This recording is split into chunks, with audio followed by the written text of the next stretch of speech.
Assalamualaikum warahmatullahi wabarakatuh. Perkenalkan, nama saya Ahmad Ferdianto dari kelas manajemen dakwah 5B.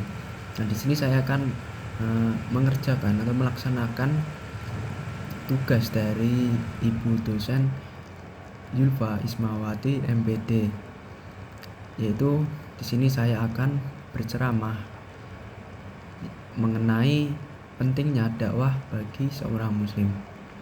Nah, pertama-tama marilah kita panjatkan puja-puji syukur kehadirat Allah Subhanahu wa taala dengan ucapan alhamdulillahirabbil alamin, yang mana kita telah diberikan nikmat kesehatan dan tanpa suatu halangan apapun.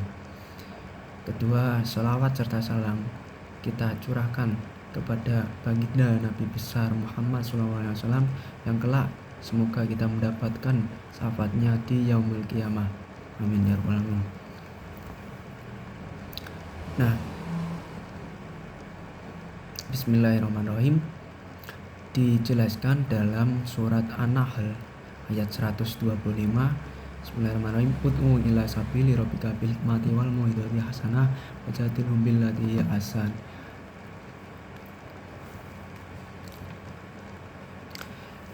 Artinya yaitu serulah manusia kepada jalan Tuhanmu dengan hikmat dan pelajaran yang baik, dan berdebatlah dengan mereka dengan cara yang baik. Jadi kita dalam berdakwah itu harus dengan hikmah atau dengan kebijaksanaan serta mau'izah hasanah, yaitu dengan nasihat baik, dan kita berdebat dengan cara yang baik. Nah, jadi bahwasanya dakwah itu dapat dilakukan oleh siapa saja, oleh siapapun. Jadi tugas dakwah itu bukan hanya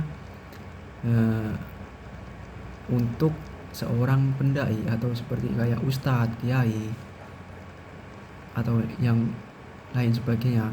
Jadi tugas dakwah itu bisa siapapun atau orang lain yang bisa berdakwah.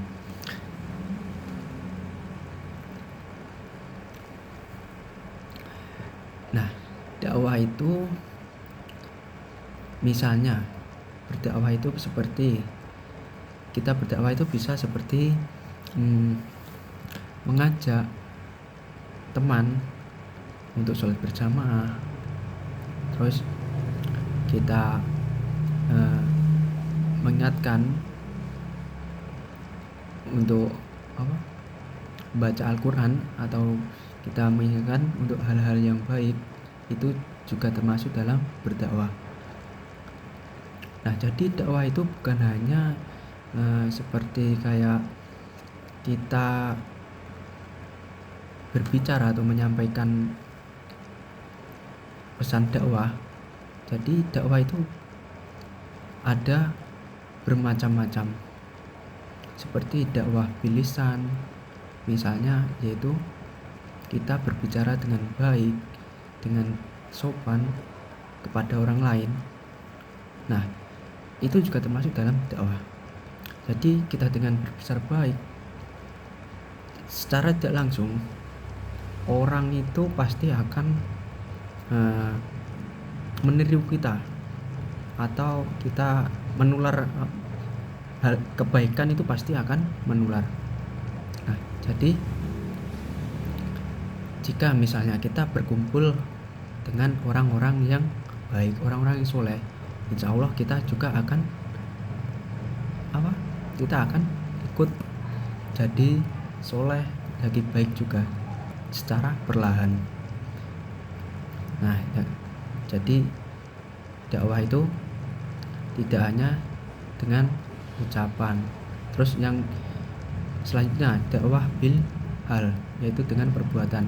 Misalnya kita itu sedang di khalayak umum atau di tempat publik, misalnya kita melihat ada sampah berserakan, kita memunguti atau kita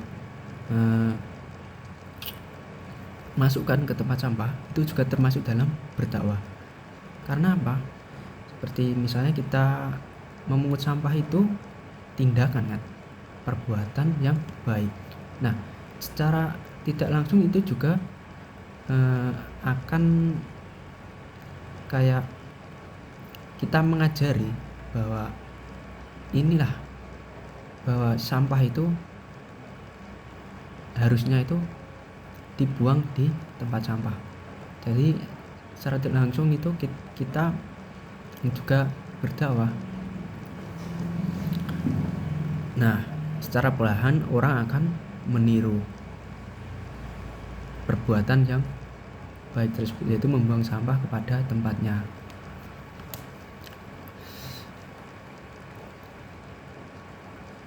Nah, jadi banyak sekali cara untuk berdakwah, yaitu tadi dengan kita berdakwah dengan ucapan, dengan lisan, dan juga dengan bilhal, yaitu dengan perbuatan, dengan tingkah laku yang baik, dengan akhlak yang baik, itu juga termasuk dalam berdakwah. Itu saja yang dapat saya sampaikan. Kurang lebihnya mohon maaf. Wassalamualaikum warahmatullahi wabarakatuh.